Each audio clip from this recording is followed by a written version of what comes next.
Sebagai pemateri pertama, saya akan menjelaskan terkait standar kompetensi. Yang pertama itu memahami kosakata dan ungkapan tentang hobi dalam bahasa Arab. Di sini, siswa diharapkan mengenal dan mengerti berbagai istilah terkait hobi dalam bahasa Arab. Yang kedua, memahami informasi dari teks lisan dan tulisan tentang hobi. Siswa mampu memahami isi teks atau audio mengenai hobi dan kegiatan yang berkaitan dengan hobi tersebut. Yang ketiga, mengungkapkan informasi tentang hobi secara lisan atau tulisan. Di sini siswa bisa menyampaikan hobi mereka dengan bahasa Arab secara sederhana. Yang keempat, menunjukkan sikap percaya diri dan sopan saat berbicara tentang hobi. Di sini siswa diminta untuk membangun karakter positif saat berkomunikasi dalam bahasa Arab. Selanjutnya yaitu kompetensi dasar. Yang pertama, kosakata dan ungkapan. Siswa diminta untuk mengidentifikasi kosakata dan ungkapan tentang hobi. Kemudian mencocokkan gambar dengan kosakata yang sesuai. Kedua, pemahaman teks dan gambar. Di sini siswa diminta untuk memahami isi teks qiraah, memahami audio yang memuat informasi tentang hobi, dan menjawab pertanyaan berdasarkan teks tentang hobi.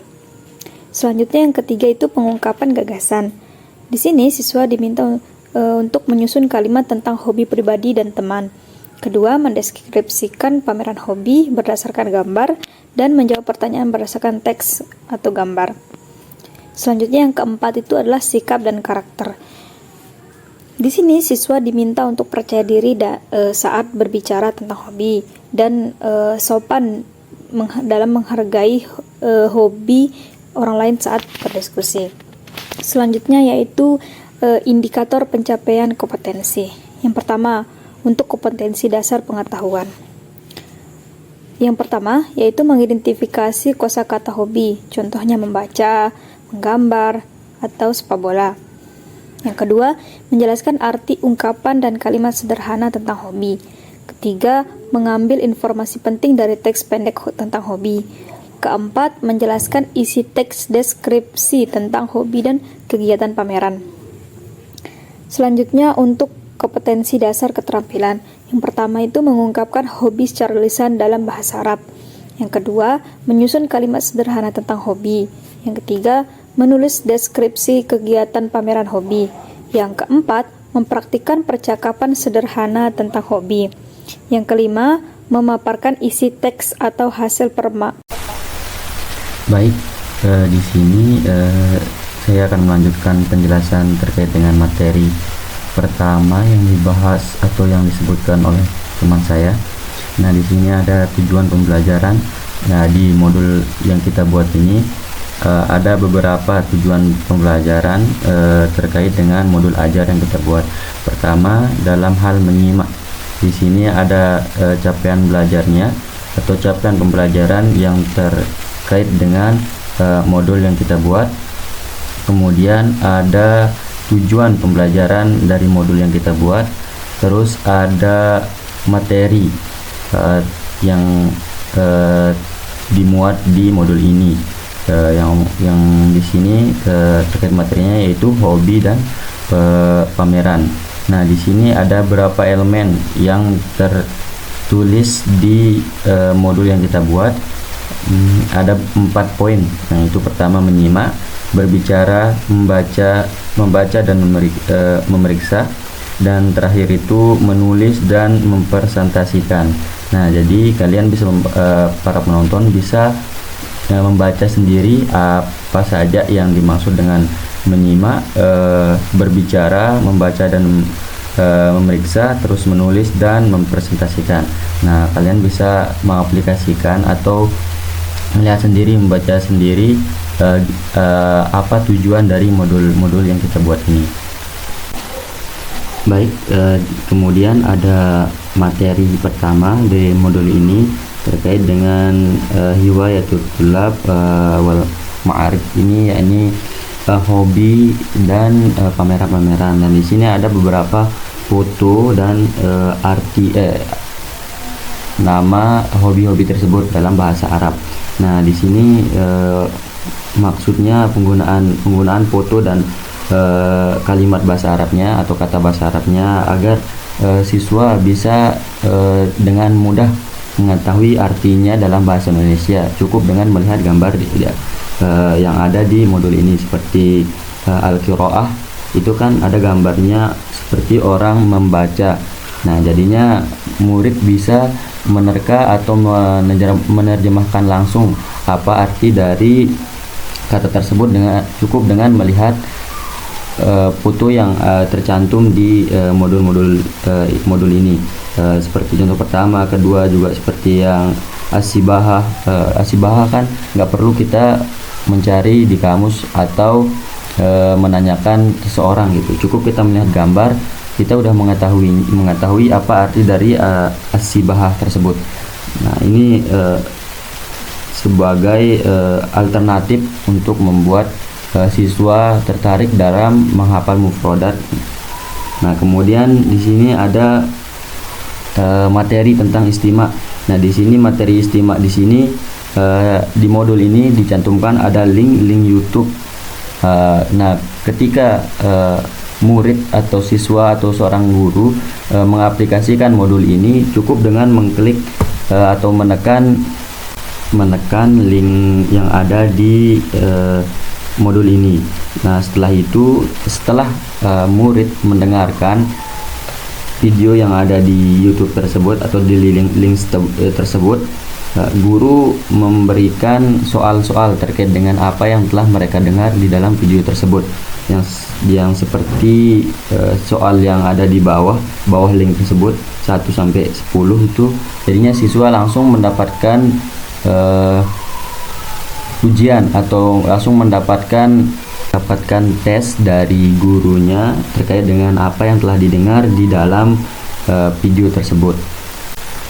Baik, dan selanjutnya ada materi tentang hiwar atau percakapan. Nah, di sini ada percakapan sederhana terkait dengan hobi dan pameran.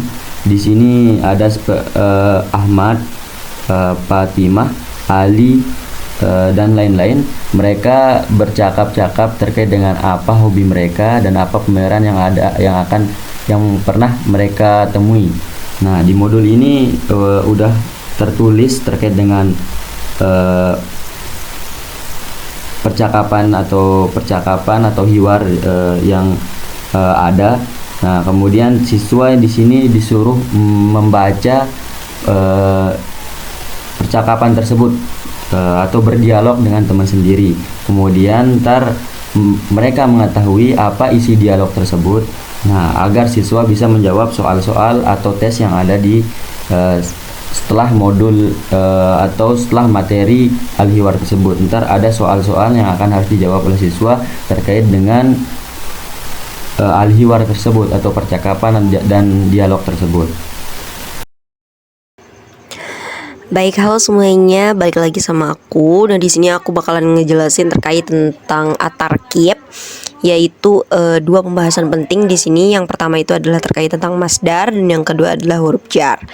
Dan menurut kami dua materi ini sangat penting karena apabila menjelaskan terkait tentang hiwayah, tentu saja entah itu dibuat berbentuk jumlah fi'liyah ataupun jumlah ismiyah, akan sangat membutuhkan yang namanya masdar, which is itu mau jadi misalnya kayak mau jadi maf'ul setelah jumlah fi'liyah, atau mau jadi mubatada di awal kalimat, juga pasti membutuhkan yang namanya masdar untuk menjelaskan terkait tentang hobi itu sendiri. Nah, di sini di tarkib itu yang penjelasan pertamanya itu kan ada al-masdar. Di sini kami menuliskan bahwa hadhihi mufradat wa masdaruhu 'anil hiwayah iqra ma asdiqaika fil fasli jama'atan ba'da yaqra ustadzak. Nah, di sini kami menuliskan beberapa sekitar 7 ya, ada 7 fi'il, madi, mudhari dan juga masdarnya apa. Nah, sebenarnya untuk masdar itu sendiri teman-teman atau juga kakak-kakak bisa sebenarnya meminta siswa untuk mencari lebih banyak lagi di entah itu di tasripan, misalnya tasrif istilahi itu sendiri. Karena kalau kita berkaca pada hanya sekedar berpatokan pada jika kita berpatokan hanya pada misalnya timbangan yaitu wazan, fa'ala, fa'ala yaf'ulu fa'lan, misalnya berarti nasoro yansuru nasron, atau kata bayak tubuh katpan kan enggak. Tapi ada beberapa fiil yang memang masdarnya itu tidak sesuai dengan timbangan tersebut, tetapi mereka punya timbangan-timbangan yang lain yang sehingga tidak segamblang itu untuk kita ngebuat masdar itu sendiri. Jadi perlu untuk meminta siswa untuk lebih mengeksplor lagi fiil dan juga timbangannya, yaitu masdar itu sendiri dari beberapa hobi. Contohnya misalnya kayak qoro'a ya qoro'u, bukan Quran ya, atau bisa juga Quranan gitu, Quranun gitu, tapi di sini kita ngambilnya itu kiroatun gitu dan seterusnya. Nah kemudian selain di sini kami menuliskan terkait tentang masdar dan kemudian fi'il madi, mudhari dan juga masdar itu sendiri serta maknanya, kami juga menjelaskan terkait tentang al-amsilah. Ada beberapa contoh penggunaan dari masdar itu sendiri berbentuk jumlah yang sempurna atau jumlah mufidah.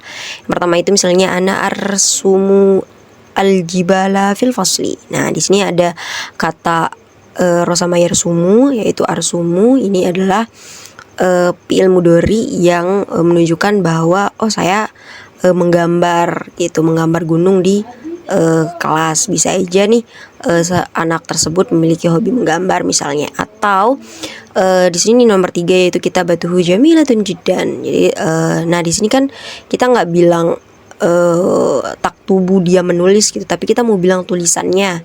Nah sehingga hasil hobi dari menulis itu sendiri, dia hasilnya akan ada tulisan. Makanya yang perlu digunakan adalah masdar. Jadi kitabatuhu jamilatun jiddan dan seterusnya. Jadi di sini selain dari penggunaan masdar itu sendiri, ada juga penggunaan fi'il madi dan juga fi'il mudhari untuk jumlah piliyah, dan juga langsung menggunakan masdar itu sendiri kalau menggunakan jumlah ismiyah seperti itu.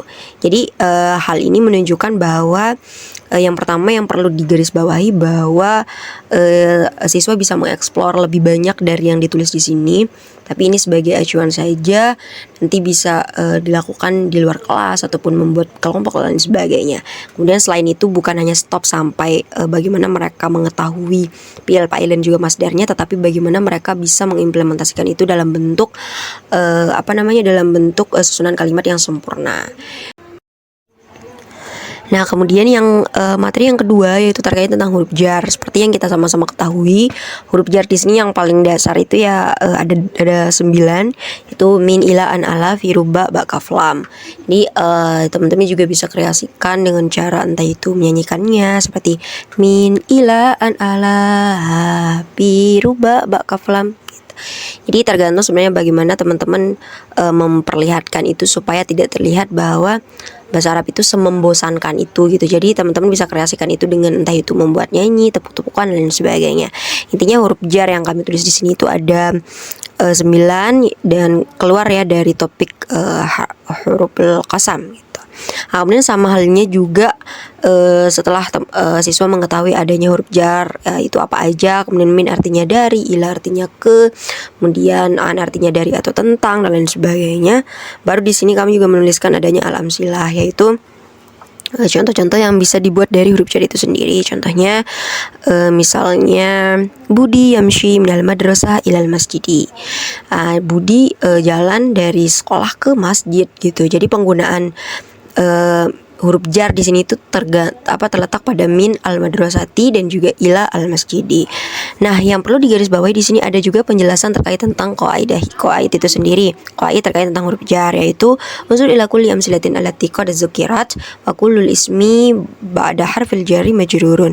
Lidzalika idza taqra'u al kitabata bil lughatil arabiyyah wa fiha harfu jarin wa ba'daha al ismul mu'rab 'alaika an tashkilahu bil jarri. Jadi kita bisa ngelihat ya kalau di tulisan amsilah itu sudah terletak bahwa setelah kata pi bil maktabati itu sudah ada syaklnya menggunakan kasroh. Berarti setelah huruf jar itu memang dia memiliki fungsi untuk membarisbawahkan isim itu sendiri, membarisbawahkan isim yang berbentuk mu'rab. Jadi perlu dijelaskan juga tuh terkait tentang huruf jar, bukan hanya sekedar stuck di huruf jar aja, tetapi apa sih fungsi dari huruf jar dan bagaimana itu diimplementasikan dalam berbentuk kalimat. Nah kemudian setelah penjelasan terkait tentang tarkib, tentu masing-masing penjelasan dari kami itu ada tadrib-tadribnya atau latihan-latihannya.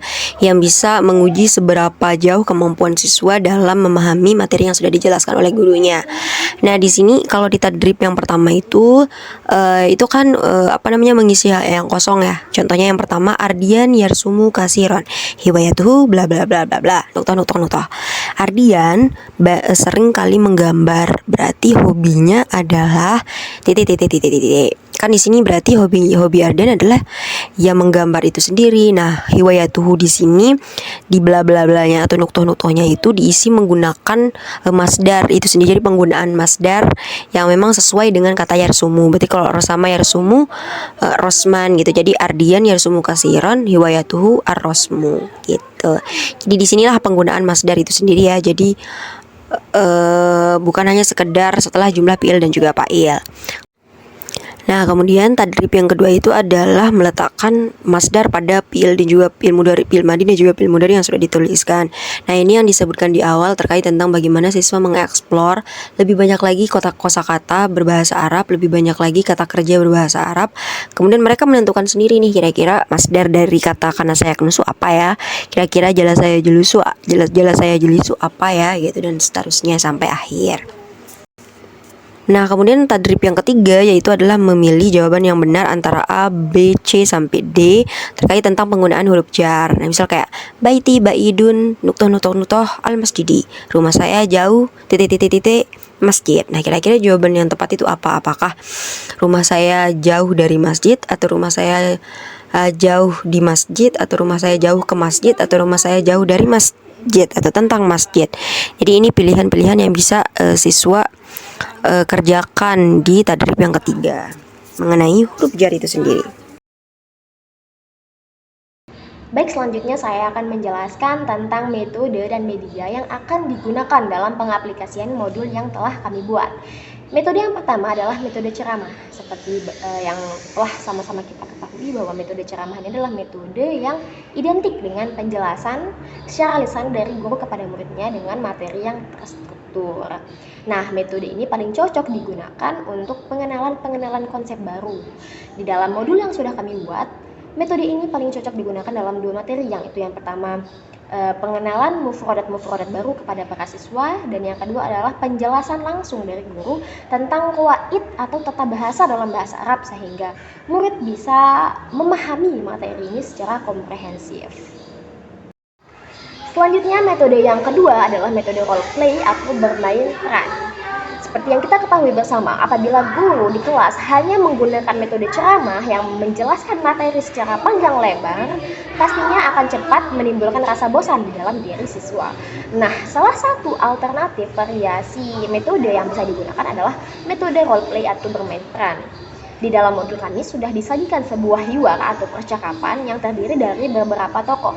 Guru di kelas bisa membagi siswa berdasarkan jumlah tokoh di dalam hiwar, dan para siswa bisa berlatih kalam ataupun qiraah dari hiwar tersebut dan memainkan peran-peran yang ada di dalam hiwar atau percakapan tersebut. Nah, metode selanjutnya atau metode ketiga adalah metode audiolingual, di mana para siswa bisa berlatih mendengar atau menyimak dengan cara mendengarkan audio secara berulang-ulang. Di dalam modul ini sudah kami sediakan sebuah link audio yang bisa diakses guru dan diperdengarkan kepada seluruh siswa. Dan untuk menguji maharah istimak para siswa sudah disediakan beberapa butir pertanyaan yang bisa dijawab oleh para siswa dengan cara mengumpulkan informasi sebanyak-banyaknya dari audio yang diputarkan. Kemudian metode terakhir atau metode keempat adalah metode qawaid wa tarjamah, yang artinya metode kaidah dan terjemah. Di dalam modul ini ada banyak sekali percakapan, kemudian teks qiraah dan materi-materi qawaid yang bisa disampaikan oleh guru dengan metode ini. Metode ini adalah salah satu metode yang paling tua dalam pembelajaran bahasa Arab yang sudah diterapkan sejak berabad-abad yang lalu. Tujuan dari penggunaan metode ini adalah untuk meningkatkan pemahaman siswa baik dalam menerjemahkan teks-teks bahasa Arab maupun dalam meningkatkan pemahaman mereka terkait kaidah-kaidah bahasa Arab seperti nahwu, shorof, dan cabang-cabang ilmu bahasa Arab lainnya. Nah, selanjutnya di sini aku juga mau ngejelasin terkait tentang langkah-langkah penggunaan dari satu materi, yaitu terkait tentang mufrodat. Nah, sebenarnya langkah-langkah di sini itu seperti yang kami disclaimer di awal ya, langkah-langkah kegiatan pembelajaran ini ditulis untuk mufrodat saja, sehingga untuk materi yang lainnya bisa dikreasikan sesuai dengan kreativitas masing-masing pengajar. Ini penting ya, karena kami mengetahui dan menyadari bahwa setiap guru itu memiliki kreativitas masing-masing dalam mengajar. Setiap guru punya inovasi masing-masing, cara masing-masing, metode masing-masing untuk mengajarkan bahasa Arab di siswanya mereka, sehingga tergantung pada pengajar itu sendiri. Nah, tapi untuk salah satu contoh saja sebagai langkah-langkah pembuka, langkah-langkah isi dan juga kegiatan inti dan juga penutup dari salah satu materi yang sudah kami siapkan. Contoh nih, misal kami ngambil tema terkait al-hiwayah wal ma'riyat. Berarti nanti untuk pembukaan itu kan kalau di SMA ya sekitar 45 menit lah untuk satu kali waktu pembelajaran gitu kan. Nah, untuk yang pembukaan itu nanti misalnya ini untuk ngebangun, tujuannya itu untuk ngebangun minat dan juga motivasi siswa berbelajar bahasa Arab itu sendiri. Jadi bisa teman-teman pas masuk kelas tuh ucapin salam, kemudian sama-sama berdoa, terus abis itu juga absensi dan lain sebagainya. Kemudian yang paling penting itu adalah bagaimana teman-teman menjelaskan pokok bahasan yang akan teman-teman pelajari pada hari itu, sehingga jangan sampai nanti sewenang-wenang kita sebagai guru untuk menjelaskan apa aja terserah kita gitu, tapi tidak memiliki pokok bahasan, tidak memiliki tujuan, sehingga goals di setiap pertemuan itu nggak ada gitu. Jadi penting sih untuk ngebahas terkait tentang pembukaan ini. Jadi nggak bisa nih semena-mena kita kayak ngajar sesuai dengan mood kita gitu. Jadi di sini ada cara untuk ngebuka, yang langkah-langkah untuk ngebuka yang versi kami begitu. Kemudian yang kedua itu ada kegiatan inti. Di sini tuh pembelajaran intinya misalnya teman-teman selaku pengajar ingin ngebagi nih siswanya menjadi beberapa kelompok. Kalau di sini tuh pakai yang hai ini hobiku judul kegiatannya. Jadi kayak mereka dibagi beberapa kelompok, kemudian nanti diberikan kertas karton, kemudian mereka menggambar terserah mereka hobi mereka apa aja dan lain sebagainya, dan baru mereka presentasikan terkait tentang hobi mereka masing-masing di setiap kelompok tersebut. Dan yang paling penting adalah bagaimana guru mengawasi setiap kerja siswa gitu, sehingga tidak satu orang aja yang bekerja di satu kelompok tersebut. Nah, kemudian in the last itu yang kalau dari segi penutup, bagaimana teman-teman merefleksikan hasil dari pembelajaran di hari itu gitu. Misalnya kalau udah ngebahas soal A, berarti perlu di conclusion gitu, dikasih kesimpulan terkait tentang pembelajaran tersebut. Dan tentu saja nanti hasil dari penutupan adalah bagaimana teman-teman memberikan mereka untuk tugas. Sebenarnya tugas itu terserah sih, apakah tergantung dari gurunya sendiri gitu, apakah mau memberikan tugas atau enggak, apakah mau memberikan kerja lebih di ruang kelas, di luar ruang kelas atau enggak. Tapi yang paling penting adalah bagaimana mereka menyenangkan untuk mengerjakan tugas itu. Jangan sampai itu jadi beban sih buat mereka. Jadi tetap ngasih mereka tugas yang menyenangkan dan pastinya seru. Nah, kemudian yang paling penting setelah teman-teman udah ngasih conclusion, misalnya udah kesimpulan, terus habis itu ngasih tugas, dan yang pastinya adalah jangan lupa untuk senantiasa menanyakan gitu, apakah siswa udah dapat ilmu nggak hari ini gitu. Mereka bisa entah itu journaling dan lain sebagainya di akhir pertemuan, supaya apa yang mereka dapatkan di hari itu tuh keingat gitu. Jangan sampai kita cuma sekedar kayak datang habis itu kalau ditanya dapat apa itu kita kadang bingung sih. Jadi perlu untuk merefleksikan itu di akhir. Dan ditutup dengan doa. Kemudian ya semoga langkah-langkah ini bisa ngebantu sih, bukan hanya sekedar, tapi kreatif itu ya, kreatif para guru di luar sana. Bagaimanapun mereka mengajar tentu akan sangat berdampak bagi anak bangsa di masa yang akan datang. Itu saja ya terkait tentang tarkib, ada terkait tentang masdar, huruf jar, dan juga terkait tentang langkah-langkah dalam penggunaan materi mufradat. Tapi sekali lagi ini hanya untuk mufradat saja, dan itu pun masih banyak sebenarnya metode-metode lain yang bisa digunakan untuk mengajar soal mufradat hiwayah wal ma'rif ini. Itu saja.